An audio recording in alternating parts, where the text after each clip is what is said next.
if I'm not, if there's any problem with it, somebody just interrupt me and tell me that it's not going. Okay. No, you can have something. All right.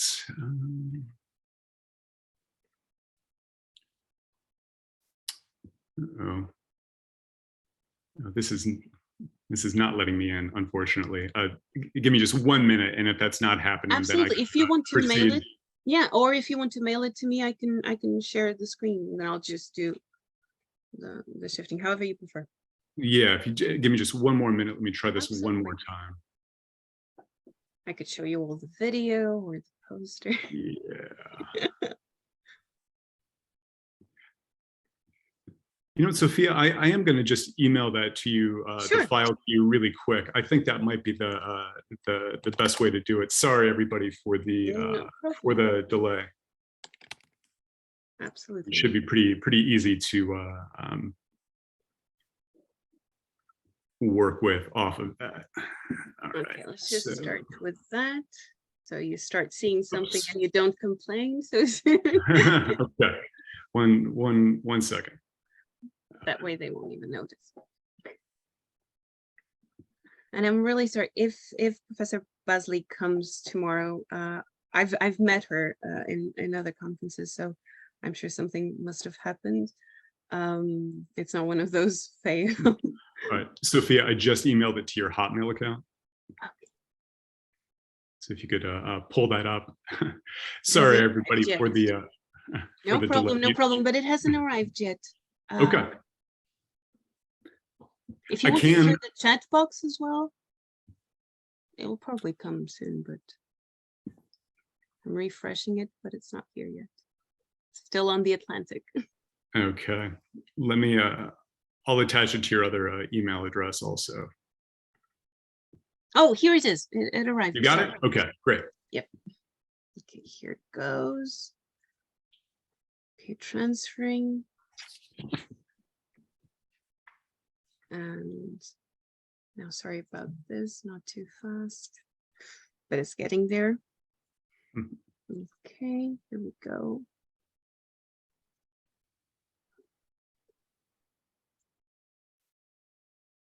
Yeah, no, I don't. No. Okay, almost there. Sorry, everyone. And there you are. Hey, there we are. Okay, just command me and I'll move slides. Thanks again. All right, at long last, Care-ful reading, an ethics of care for literary study. I am Ross Collin from Virginia Commonwealth University. Next slide, please.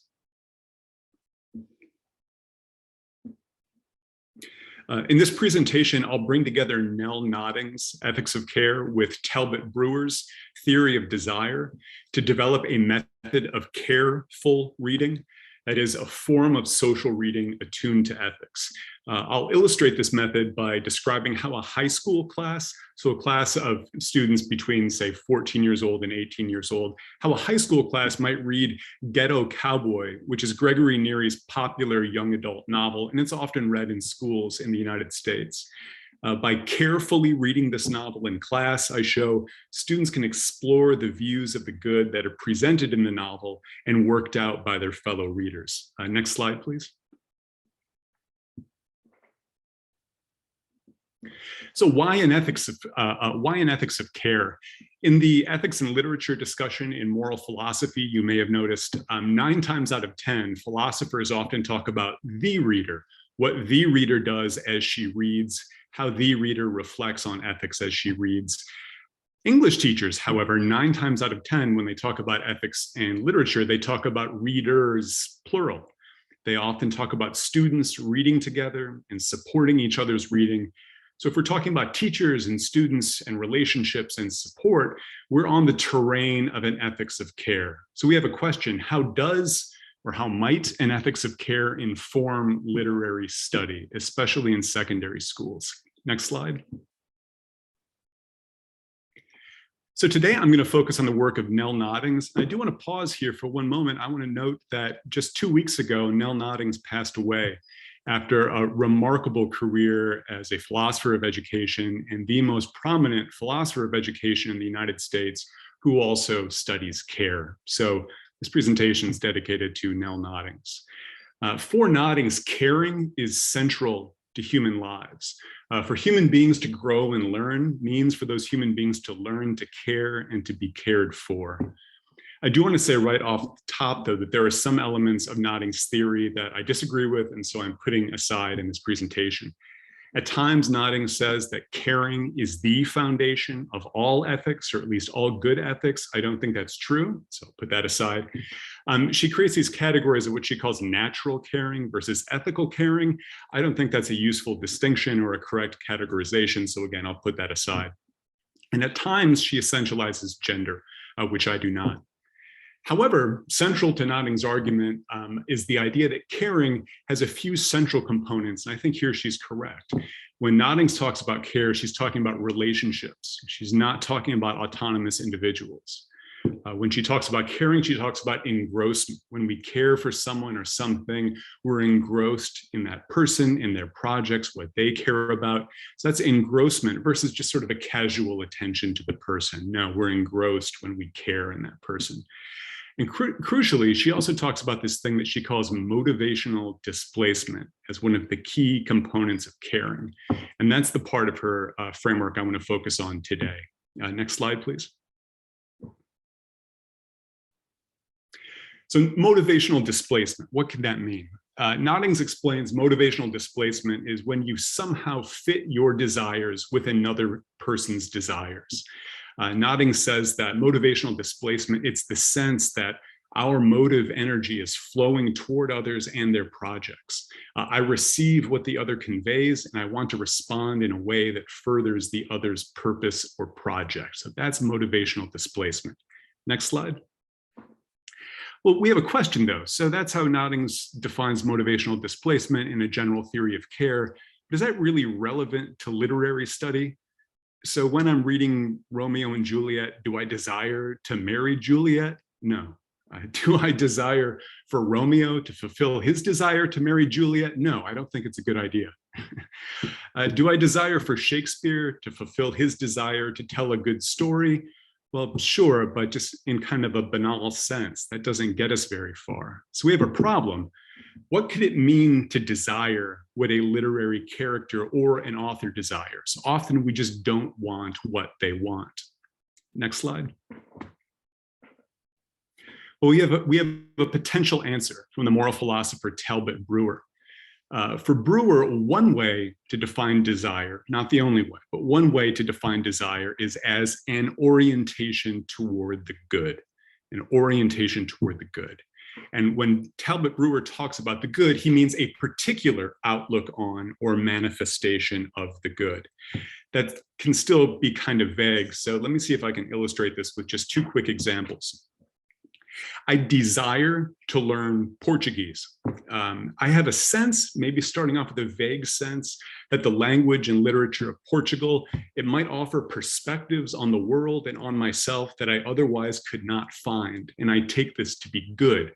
I see there's a potential goodness in my learning Portuguese, the language and the literature. I'm drawn to it and I take that to be good.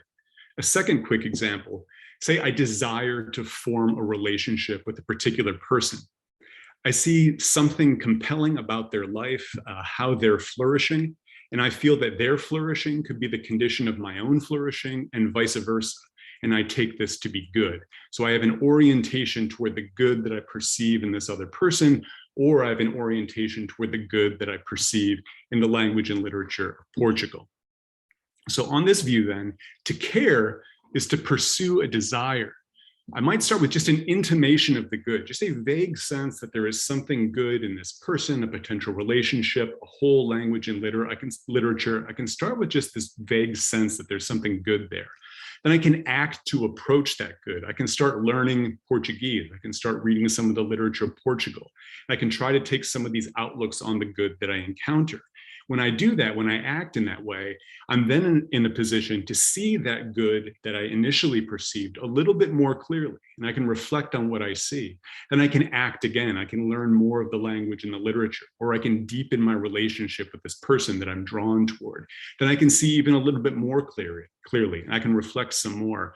and so on and so forth. So you can see there's a dialectical process of acting, perceiving, clarifying, acting some more, perceiving some more, etc. Next slide, please. So now we have a potential solution to that problem that we identified a few slides back. So the problem is, well, what could it mean to desire what a literary character or an author desires? Because often we just don't want what they want. One potential solution is, well, when we read carefully, we strive to take outlooks on the good that we encounter. For example, when we read carefully, we can strive to take an outlook on the good of particular characters, or an outlook on the good that the author is working out. And crucially, when we're reading with other people, we can strive to take some of the outlooks on the good that other readers are taking as we read with them. We can do all this even if we don't fully adopt those outlooks. That's one potential solution. On this view then, reading carefully, it's a dialectical process of first we can glimpse a good that's glimpsed by characters, authors, or other readers. Then we can read more to see the good more clearly. We can clarify and discuss and debate and reflect on what we see. Then we can read on to see even more clearly, further clarifying and reflecting. So in reading carefully, we desire others' desires. We take it as good to take others' outlooks on the good. Next slide.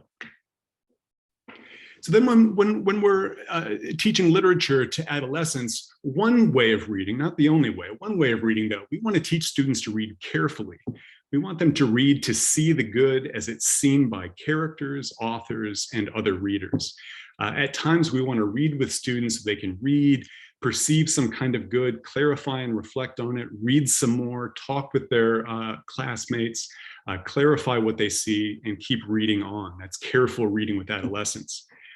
Now, this is particularly appropriate if we're talking about secondary school language and literature classes. So kids between, let's say, 14 and 18 or so. You can do that kind of careful reading with all kinds of literature and even all kinds of fiction, but it's especially appropriate if we're talking about the kind of literature that we often read with students in secondary classes, because we often read coming of age stories. Brown Girl Dreaming by Jacqueline Woodson, Great Expectations by Charles Dickens, The House on Mango Street by Sandra Cisneros. In these stories, the characters that we're following, they glimpse some good in their lives. Jacqueline Woodson glimpses the potential good of becoming a writer. She strives to embody that good, reimagines and reflects on what it means to be a writer. She strives some more. And we as readers, we follow her on her journey. We strive to understand what she's doing, refine our view of it, etc. So it makes a particular sense if we're talking about reading with adolescents to engage in this kind of careful reading. Next slide, please. So I want to give one lengthier example, and we'll talk about Gregory Neary's very popular young adult novel, Ghetto Cowboy, published in 2011. It's often read in schools, sometimes middle schools, sometimes with freshmen in high school who are about 14, 15 years old. And the book follows Cole. He's a teenager. He's the protagonist of the book. And the story starts with Cole in Detroit, in Michigan, in the Midwest in the United States. And Cole lives with his mother. He's estranged from his father. And Cole's getting into some kind of typical teenage trouble. He's skipping a lot of school. His mother doesn't know what to do with him. So finally, she's just out of ideas. And she said, I am driving you to Philadelphia on the East Coast of the United States. You were going to live for the rest of the summer and maybe indefinitely with your father. And that's what we're going to do. And Cole doesn't know what's going on. And his mother drops him off in Philadelphia. Strange city. He really doesn't know his father. And he certainly doesn't know his father as part of a community of Black working class horse riders in Philadelphia. These are real and vibrant communities in Philadelphia, Brooklyn, actually also in Detroit. Cole never mentions this. And typically in these cities, among these communities of Black working class horse riders, these are people who have some connections with racetracks where horses are raced. And when the horses are going to be retired and killed and turned into pet food, these communities will adopt the horses, take care of them, and care for them in buildings. Oftentimes they've appropriated after they've been abandoned in city centers. So Cole's father is part of one of these communities. But Cole is kind of a typical teenager these days, and he just wants nothing to do with horses, this sort of weirdness, this strange community of people who care a lot about horses. He says to his father right away, what are you, some kind of ghetto cowboy? Is that what you think you are? He wants nothing to do with it. But his father says to him, look, if you're here and you're staying with me, you have to earn your keep. You're going to have to work to stay here. So Cole has to begin caring for one particular horse. And he starts out not caring for this horse. But then dimly, and I'm going to read part of this passage, something happens when he's taking care of this horse. He sees a little glimmer of a possibility of what it might mean to care for a horse, to receive care back, and then to care for this larger community of people who care for horses, including his father. So he starts caring more for the horse, attending more to the horse, sees what it might be to be part of this community. And then he's caring even more, receiving care back from his father. So we see that kind of dialectical process that Talbot Brewer is talking about. Next slide, please. So what we want to do if we're reading Ghetto Cowboy with students, we would want to work with students on a careful reading of this story. We want to teach students how to read the story, to consider outlooks on the good that are developed by Gregory Neary, the author of the book, Cole, the protagonist, other characters in the book, and also their classmates. So we'd want to model to students how to do this, what a careful reading might look like, or at least one version of it. Then we'd want to assign students on their own or maybe working in small groups to track and to write about Cole's emerging outlook on the good. So on the next slide, I'll model a little bit. I'm just going to read 3 pages of the book, and these are pretty short pages. Model a little bit of how we might model to students the kind of careful reading that we're recommending. So as we're reading, we're asking, what or whom does Cole care about? What desires does he pursue? And how do we know? And we can actually track that. How do we know? We can track this in the language that Cole uses. That's an appropriate thing to do in an English class, a language arts class. What's the language that he's using to talk about the horses that he's encountering? I'm going to show you in a 3-page excerpt how we can actually track how Cole's relationship with this horse starts from non-existent to turning into a closer, more personal bond. And so in the red text that you see on the screen, you can see these terms as language that Cole is using to talk about the horse in an impersonal way at the beginning, but then we're going to see that it starts shifting to a more personal kind of connection that's indicating the caring relationship that Cole is starting to form with this horse.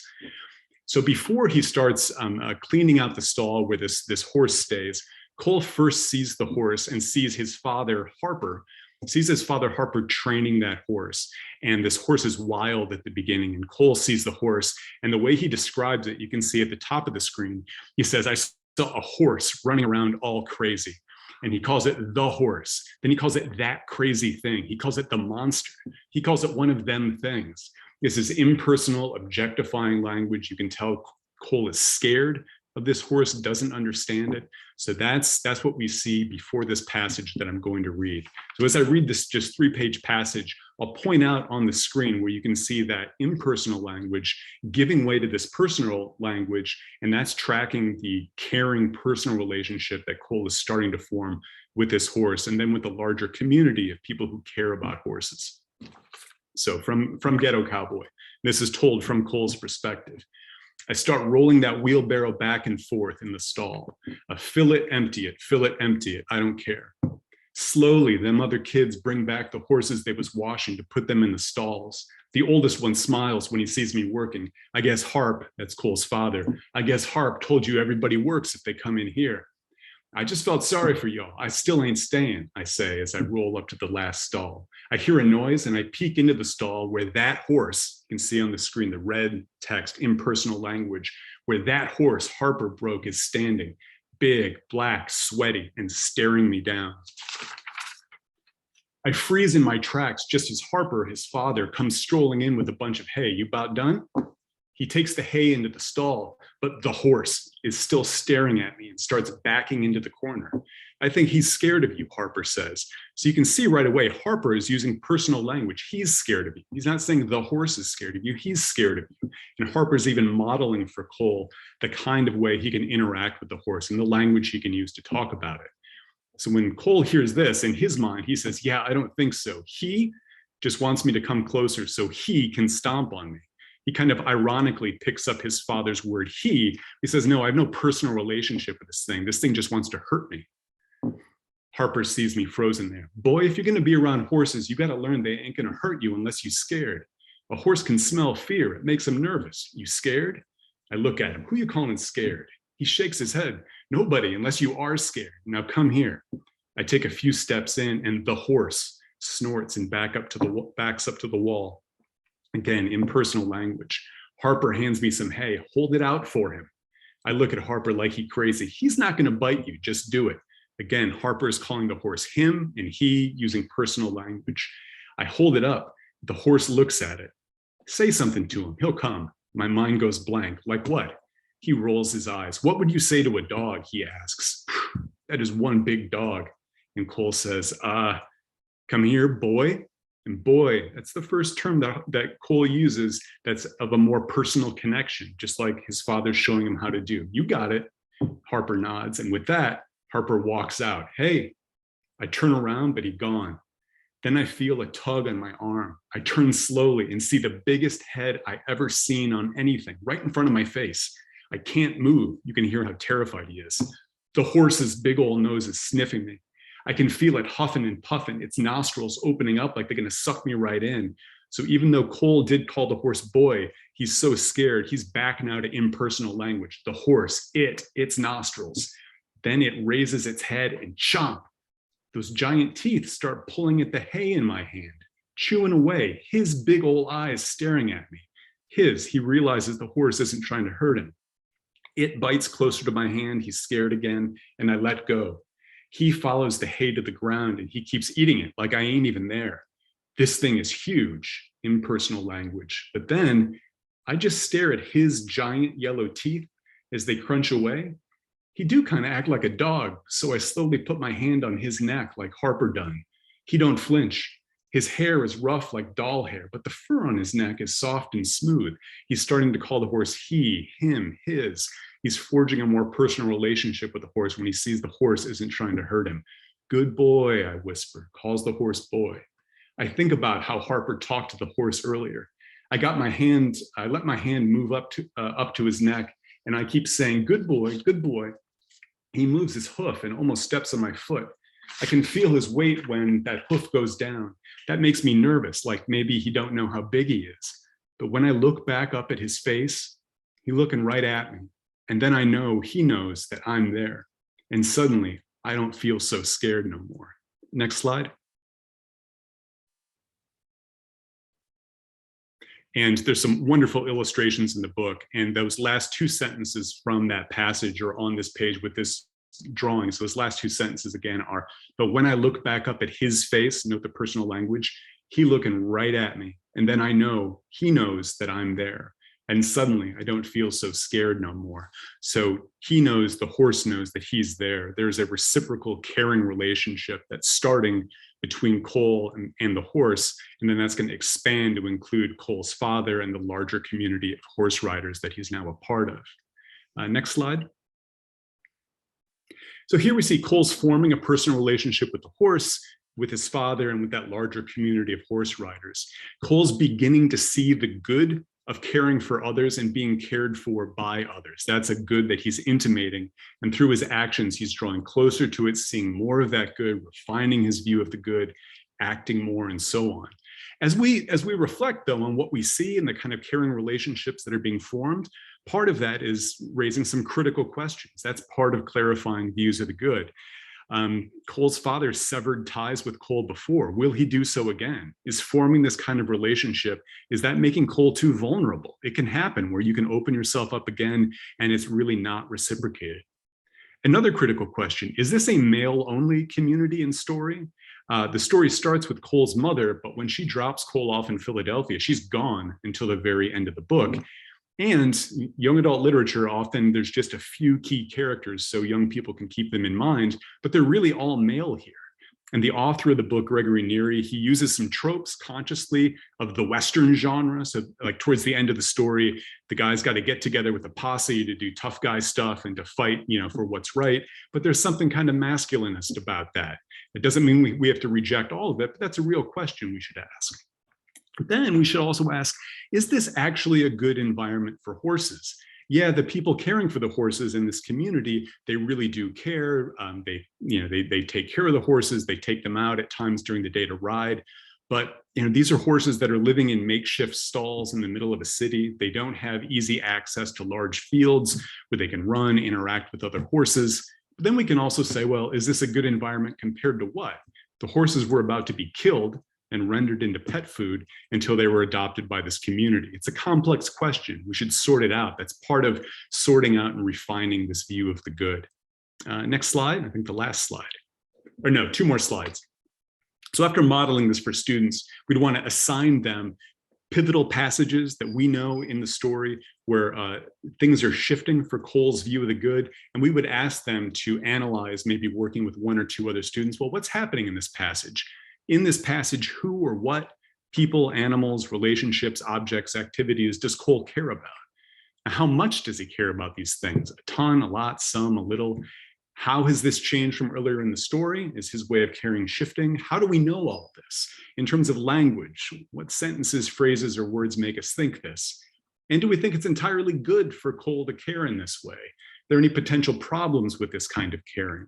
Any potential harm to anyone or anything? These are open questions. They're not necessarily settled answers to any of them. And next slide is the final slide.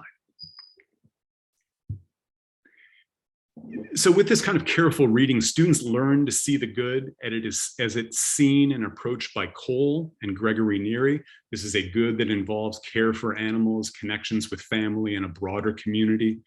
And as students, when they read together with other students and teachers, they can see how others see, how other people in their class, how their teacher, they can see how they see Cole and Neary seeing the good. And based on seeing how other readers read, students, they can shift their views based on their classmates' readings. Here, students learn to desire seeing and clarifying others' desires and their own desires. So in other words, students learn to read carefully and to care about reading. Thank you.